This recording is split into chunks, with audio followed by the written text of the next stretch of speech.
నాకు ఆ మాట చెప్పంగానే ఆనందం అనేది మాటల్లో చెప్పుకోలేను స్వామి. మాల వేసుకోవడానికి అడగగానే పర్మిషన్ ఇచ్చారు స్వామి. వీళ్ళు నన్ను రిక్వెస్ట్ చేశారు, ప్లీజ్ డాడీ నేను కూడా టూర్లు తిప్పడం కంటే కూడా ఆ శబరిమల అక్కడ ఉండే పచ్చదనం, పరిశుభ్రత,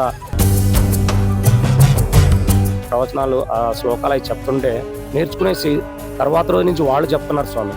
వాళ్ళు ఎలా ఉంటున్నారు ఏంటి అనేది కూడా నేను తెలుసుకోగలిగాను స్వామి. అయ్యప్ప ద్వారా వచ్చిన అనుగ్రహం అని చెప్పి నేను అనుకుంటున్నాను స్వామి. మా పాప 3rd క్లాస్ చదువుతుంది. వాళ్ళ స్కూల్లో కూడా మాల వేసుకోవడానికి అడగగానే పర్మిషన్ ఇచ్చారు స్వామి. మా స్వామి 1st క్లాస్ స్వామి. ఈ మణికంఠకి ఫస్ట్ టైం మాల వేసాను ఈసారి. ఇక నుంచి కంటిన్యూగా వేయించాలని చెప్పేసి నేను అనుకుంటున్నాను స్వామి. ఇంకొక విషయం ఏంటంటే స్వామి, నేను వీళ్ళని బలవంతం పెట్టలేదు స్వామి మాల వేసుకోమని చెప్పేసి.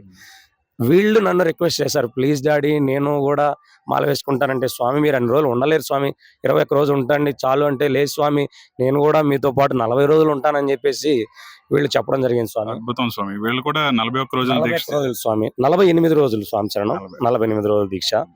అయితే నాకు ఆ మాట చెప్పంగానే నా మనసులో ఉండే ఆనందం అనేది మాటల్లో చెప్పుకోలేను స్వామి. పొద్దున సాయంత్రం అన్ని భజనలో పాల్గొన్నారు.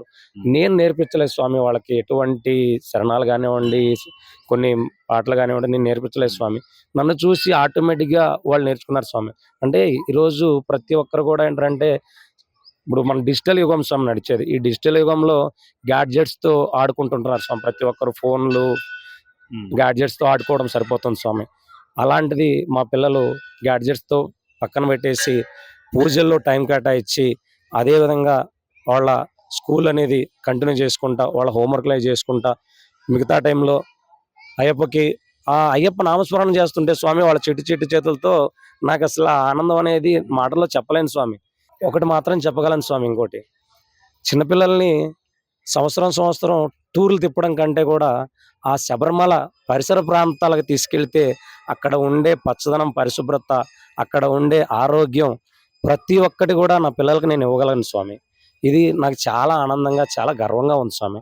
ప్రతి ఒక్కరు కూడా ఏ కాశ్మీరో, కుల్మానీలో లేకపోతే ఫారిన్ కంట్రీస్లో తిప్పడం కంటే పిల్లల్ని ప్రతి సంవత్సరం మండల దీక్ష చేయించి వాళ్ళని శబరిమల దీక్షకి తీసుకెళ్ళి శబరిమల పరిసర ప్రాంతాల్లో తిప్పడం వల్ల అసలు మన కల్చర్ ఏంటి, మన సంప్రదాయం ఏంటి, సనాతన ధర్మం ఏంటి అనేది చిన్నప్పటి నుంచే వాళ్ళకి అలవడతాయి స్వామి. చిన్నపిల్లలు మాల వేసుకోవడం వల్ల చాలా ఉపయోగాలు ఉన్నాయి స్వామి.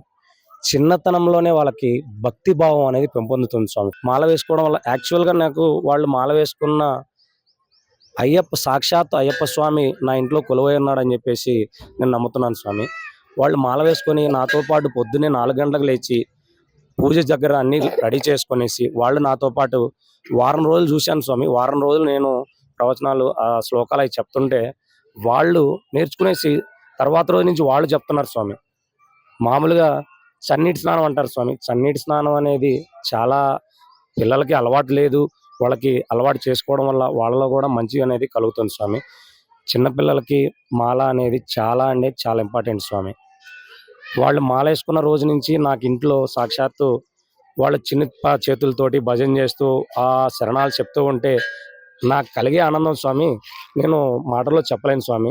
నేను చాలా ఈ 40 రోజుల నుంచి చాలా స్వామి ఓపెన్గా చెప్తున్నాను స్వామి శరణం. యాక్చువల్గా నా బిజినెస్ వ్యవహారాల్లో నా టైం వాళ్ళకి అసలు టైం కేటాయించేవాడిని కాదు స్వామి. బట్ ఈ 40 రోజులు ఫుల్ టైం వాళ్ళకి టైం కేటాయిస్తూ వాళ్ళతో గడపడం వల్ల వాళ్ళ యొక్క పరిస్థితి ఏంటి, వాళ్ళకి నేను టైం కేటాయించలేకపోతున్నాను కదా, వాళ్ళు ఎలా ఉంటున్నారు ఏంటి అనేది కూడా నేను తెలుసుకోగలిగాను స్వామి. ఇది నాకు అయ్యప్ప ద్వారా వచ్చిన అనుగ్రహం అని చెప్పి నేను అనుకుంటున్నాను స్వామి.